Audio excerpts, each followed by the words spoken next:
Okay, so I've been looking at. So I saw a video a while ago, and now I'm gonna explain why being a Saiyan in all reality would actually be one of the coolest things that could possibly happen to you. Step part one is gonna be focusing on the Saiyan physicality and physiology, and the psychology of what a Saiyan is capable of doing. First, starting off with the physicality, first and foremost, most say if this would have happened to anyone spontaneously or over the course of time, know that you would most likely be a low-level Saiyan, but also know that you would be nowhere near Goku's level.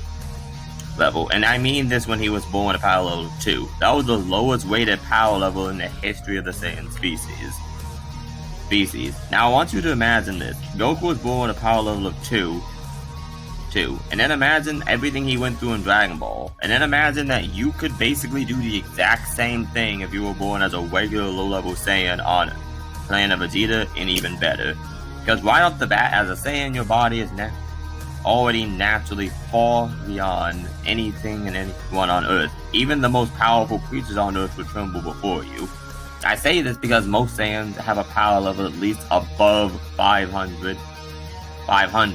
And if you see what Piccolo, Goku, and Goku are capable of doing with a power level of only 400, you are going to be impressed. But only a power level around 150 or so, you can already bust the moon with ease. And meaning that your attacks can travel at sub-relativistic speeds, which also would mean that physically you should be capable of moving at those speeds. You'd be one of the most powerful beings on the planet with ease, even with a power level of only 300. But there really must be nothing that could hurt you on Earth, and probably not much that could hurt you in the universe at large. So really in essence, you would already be pretty much God like on the planet, and you wouldn't even need to have God key to do it. And now let's get into the physical feats you would most likely be capable of. Let's see. Lifting and moving multiple hundreds of thousands of tons with ease. Moving at sub-relativistic speed, plus speeds as I've stated before. Actually being capable of moving at light speed if need be.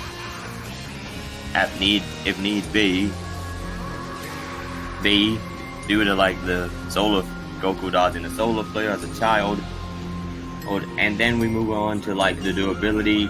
By the time Goku was around, let's see, by the time he fought Piccolo, Dr. Gerard already stated no weapon on Earth could possibly harm him, which would include nukes. And then we get further into that, and we get the ability. You could also be, and so basically that's already a lot. And I'm gonna list a few other things and show them as well as if you're capable of doing. You could even survive like being dipped in lava, exposed to the vacuum of space for a prolonged period of time, hold your breath for far longer periods. Everything about you would just be superhumanly enhanced. And that's also your senses as well. Your sense of smell, your taste, all your basic senses. And even your sixth sense, which could include key sense, but we're gonna get into key in a way. Well, key is a lot of stuff to cover, so we're gonna get into that in a way longer video. So for now, just know that your physicality is already on par with what Goku could do in the Saiyan saga when Raditz showed up. And everything in Dragon Ball is fully capable of what you can basically do. You would already be naturally strong even without much training. And if you wanted to train, it would be pretty simple. Just do stuff that would normally kill a normal human. And even if you do almost die, you can get a Zenkai ability. Now remember, Zenkai abilities don't just happen then when you almost die. They also happen while you're in a fight. Meaning you can grow stronger just from doing something that is physically hard for you to do. Or even mentally challenging for you to do. It's not basically being a Saiyan would pretty much allow you to basically grow at an accelerated rate from adversity and challenge. And you would love this because you would naturally seek out these challenges. You would naturally be wanting to grow stronger and do more things because instinctively your entire physiology would have changed. You would crave a challenge. You would lust for a challenge. You're fighting anything to be at the peak. You would want nothing more than to battle. And even then you can control it. You don't need to be fighting all the time, but you do need to be training a lot. So basically, you would never need to worry about workout motivation because it's literally an instinctive desire to get stronger within you. And you never lose purpose in life because you already technically have it. Your purpose in life would be to fight and grow stronger and discover new heights and plateaus for you to break through. So psychologically, it would help a lot of people as well. You'd always have a purpose and a firm destination. In life. And then there's also, again, the Zenkai ability. Once you go through a really bad streak, or once something dramatic happens to you, you will actually grow to surpass it and overcome it far faster than a normal human. And the experience will just make you physically, mentally, spiritually stronger. And also, when you do get injured, just note Saiyans do have an accelerated healing factor, nowhere near Namekians, but they can still heal really quickly. For instance, remember when Trunks almost died to the androids and he was in a full body cast, somewhat? And Bulma joked he didn't know if he had limbs or arms left, and in less than a few weeks he healed from all of those injuries with no scarring whatsoever, and no lasting impacts. Yeah, he healed from almost dying and having most of the bones in his body broken in less than a few weeks. Now it takes a few weeks for people to heal from one bone breaking. So imagine how fast your healing ability would be if you heal from almost all the bones in your body breaking in less than a few weeks. That would take an arm about a month or something, or even a leg. So basically you heal faster, but also you age much slower. You're in your physical prime until you're 80, and even when you do turn 80 and you start to age rapidly, you'll still live longer than a normal human. Now most humans, except when they take better care of themselves, can live to be around 112, if not 120. And so a normal Saiyan that takes care of themselves could normally live to be about probably 200 years old, probably 200 plus. So you could be looking at living for about a century or more with relative ease, long enough for you to further develop your training. And as for training, whereas you don't have gravity chambers yet, or much in the way of like normal Saiyan training that Vegeta and Goku would do, realize that, and besides that, you still would have the capabilities to basically go out and do, and just, start lifting things. Go out and go push some mountains apart. You can really get creative with the amount of training. Go to the bottom of the ocean and start doing something that Akuma would do, and start just punching and resisting stuff that can break tanks apart. Remember, Saiyans can develop and grow even with minimal training. And so just start lifting things. Lifting very heavy weights. Go lift like a skyscraper, like a lodge. Go do basically anything. You can actually probably even go train on the moon if you want to, or go train pretty much anywhere in the solar system.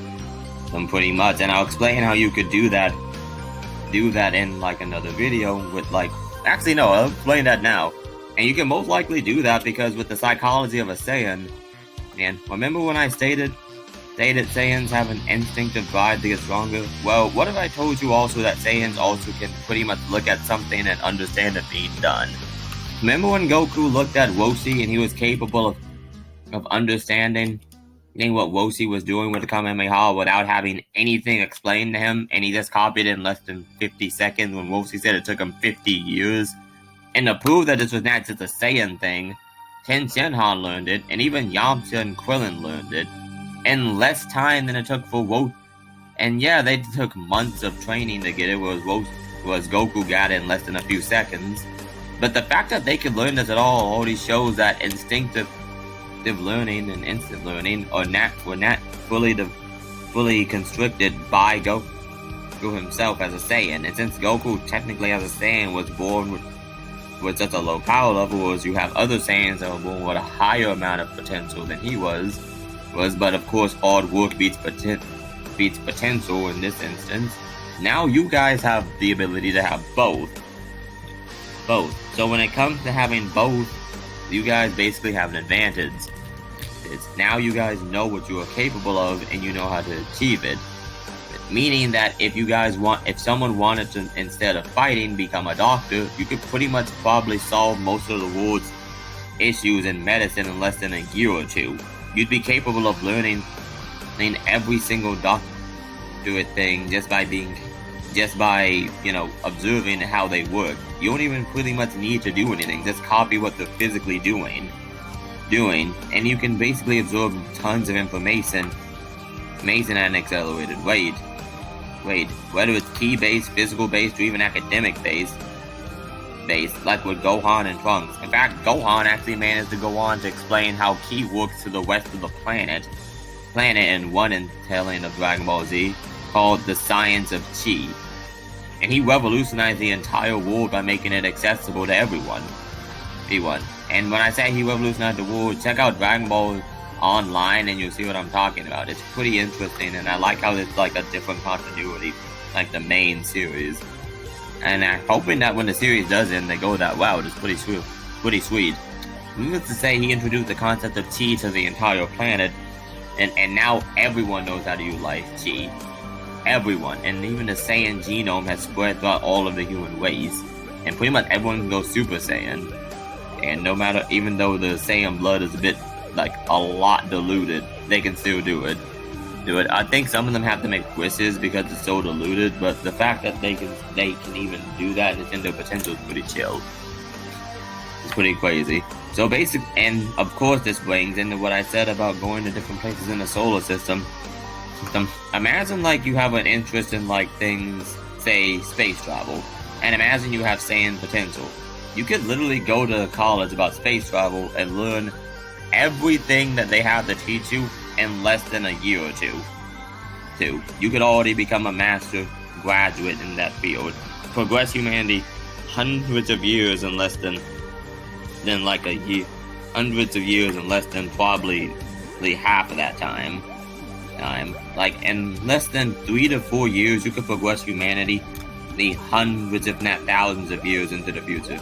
And I'm not just making this up either. Goku went to King Kai's planet and learned techniques from a literal deity that he stated no one else had mastered but Goku, and he stated it would take him that training on his planet was equivalent to training for thousands of years on Earth. So Goku basically got thousands of years of training and combat knowledge, and throughout the years improved upon them. And in literally less than a year of getting these abilities, he managed to master them to the point where he was capable of using them in a fight with Frieza, and master Taiwan at 50% with the Kaioken technique, using it in ways that even King Kai was impressed by. Now take stuff that's complicated and put it up against things that are pretty mortal in viewpoint, like science or medicine, or even legal help and being capable of ruling countries. And pretty much your Saiyan mind will be capable of comprehending it and even doing it with enough sufficient effort. And remember, the more you work yourself, the stronger you become. So stress is going to be your best friend. And every time you get over it, your mind, body, and soul become that much stronger. So really being a Saiyan psychologically, and physically is pretty sweet. But what about the fighting instincts now? So that's what the fighting instincts of a Saiyan. As I've already stated, you instinctively seek out a challenge. But also combat is in your genetic code. You would naturally already be capable of learning every single martial art on the planet in less than a matter of probably less than a year. If not less than a couple of seconds, considering you can look at a move once and already copy it perfectly.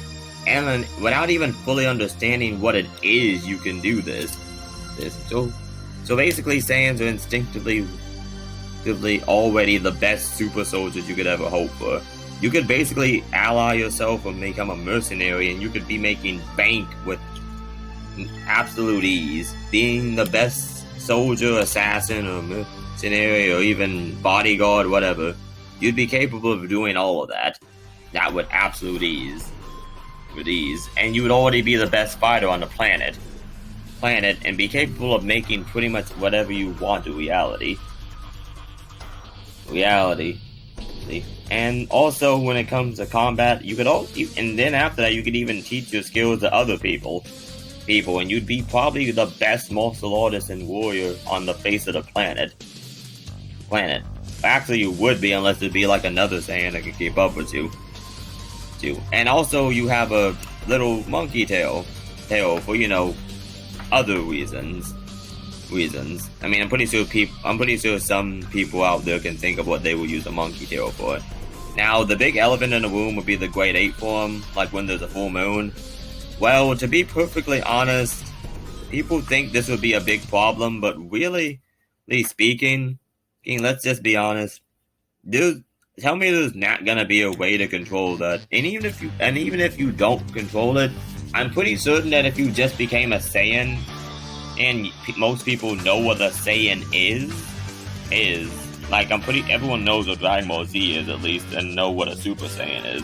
So I highly doubt there's anyone this would happen to that wouldn't know what it is.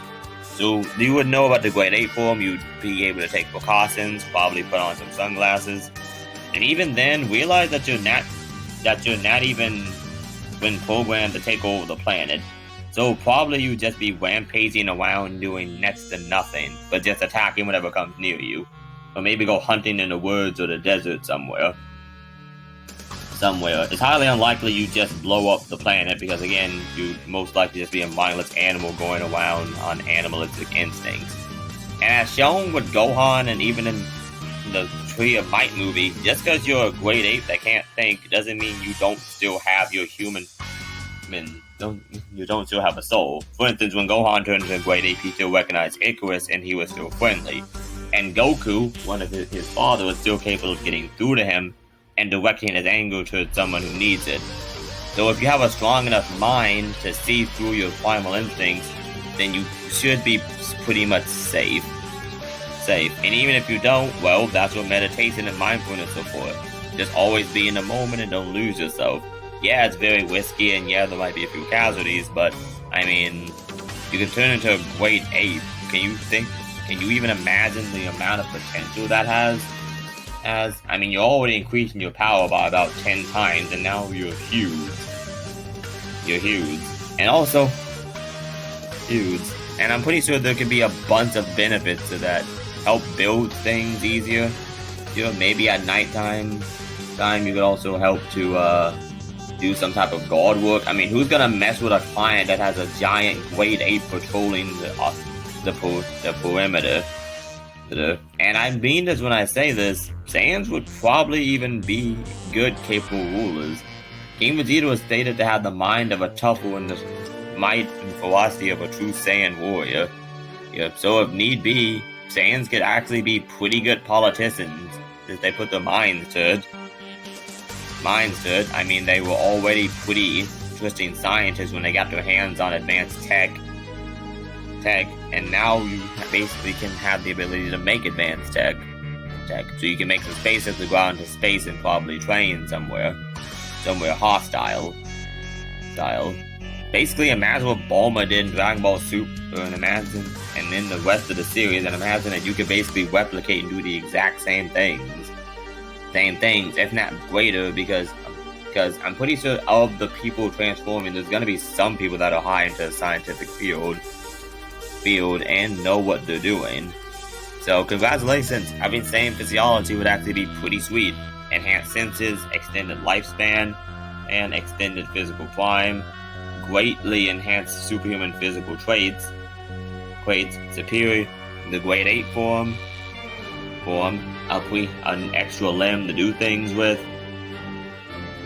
demon, and contain a harder, stronger mentality and spirit, instinctive fighting instincts, as well as incredible instantaneous learning and accelerated development, you would pretty much be the ubermensch of the human ways. And this is just the physical and mental aspects that I'm talking about here, and the physiological of the human ways. Now let's get into a bit of like the couple negatives, I guess, right now. You have to eat a lot of food, but again, you're literally like the planet's main defense against any extraterrestrial happenings, and on top of that, you are instinctively always willing to fight. So again, you guys would be paid probably millions, if not billions, and to be probably studied, consensually studied, because I mean they can't physically make you be studied, and then of course maybe there's also your pride that could be an issue, because you'd always want to fight in a challenge, and you might mess things up for yourself and others, so that could be a downside. But then again, that can be overcome, because again, like, you could just meditate and be humbled through combat. And then there's also, let's see, what are the downsides? Oh yeah, also if you're not paying attention, you would still need to actually practice key manipulation. I know I said that you could instinctively fly, but having proper key control and being capable of flight are two different things. For instance, Vegeta and Nappa could fly, but they couldn't naturally sense ki. They needed scouters. The same goes for Frieza and King Cold, even though they were like prodigies among prodigies in the universe.